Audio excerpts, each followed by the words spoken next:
You talked about this previously, but I rip Bob Hartley a lot on this podcast. Any chance I can get, I like to rip him. Now, you had a different relationship with him. I still find it hard to believe, but Bob was good to you, wasn't he, Sutsy? Well, I'll say this about Bob, okay? And I say the same thing. It's the truth. He is a very controlling coach. He has the highest attention to detail of any coach I've ever played for. He likes power and likes to prey on people he thinks is weak. That's one of his MOs. I don't know if he still does it. He's got him. And then he likes to control the team with stuff like really nasty Monday morning practices after you get like Sunday off, boys. Like he's that guy. You know what I mean? He's that. Yeah. It's like he ruins the day off because you can't even enjoy it because Monday morning you're getting rinsed so hard. But I'll say this: when he first came in, he said to me in a private meeting, he said, "I've heard you have potential. You haven't shown it yet." And I said, "Yeah, that's true." He said, "Well, I'm going to play you 30 minutes a night, and you're going to slit your own throat. And we're going to find out if you can play this game or not." And he did. And he played me every second shift, and I played that way with him for probably 3 seasons. And it was the reason I was probably able to, extend my career, quite frankly, because if it could have gone the other way. When I went there, because I asked for a trade from Minnesota because they were trying to turn me into a forward.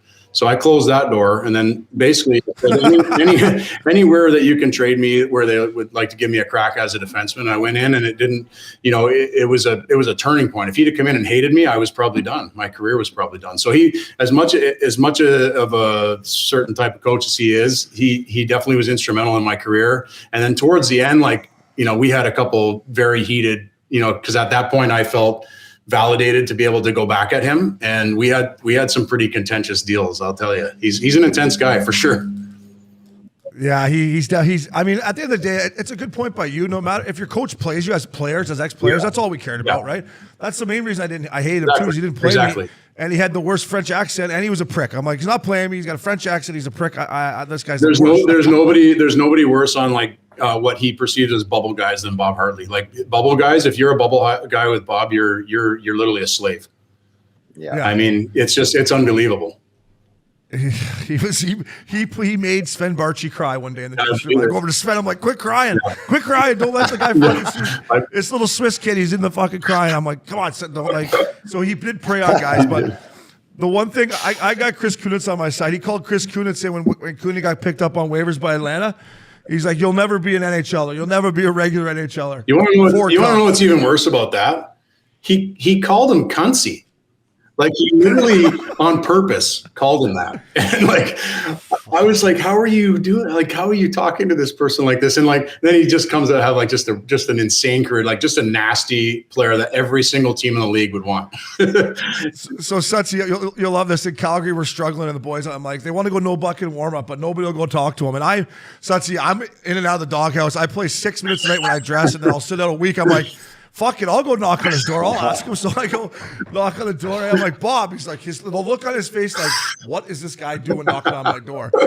I'm like, can I talk to you about something? He's like, yeah. I'm like, listen, the boys have been talking. We'd like to go no bucket and warm up to see if we can snap this 9-game fucking losing streak we're on here. He goes, oh, no. You want to go no bucket, you buy a convertible. And I'm like, I go back and they're like, what did he say? I go, he told me to buy a convertible. It's fucking minus 90. And I'm like, I tried, boys. So yeah, he did have some good one-liners for sure. Did you ever hear that story? Did you ever hear that story when he was sending the kid down from Colorado and he called him in and asked him if he liked chocolate? That was the first question. Yeah. That was Scott Parker. He said, hey, he goes, Parks, he goes, hey, you like Hershey Kisses? He's like, yeah, you like Hershey chocolate? Yeah, good, because I'm sending you down to Hershey. Oh, my goodness.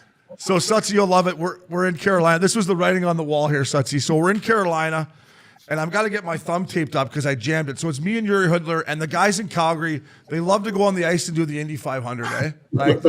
So anyways, the clock, the little clock the trainers would bring, the actual one on batteries, It was a little behind. So I end up getting out there and practice had just started. And he comes right for me. And he's like, oh, you must have been in the gym working out, eh? That's because you're fucking late. And I'm like, I hear him say it. I turn back. The practice is going on. I go through the drill. I'm like, hey, you know what, Bob? Fuck you. I go, everyone knows that you were fucking locked out of the dressing room. You won a Stanley Cup with the best team ever assembled. And then they locked you out of the dressing room the next year. I'm like, fuck you. And then Big Erd came and grabbed me. I was on waivers 3 days later. Yeah, good for you, though. You got to stick up for yourself in this life.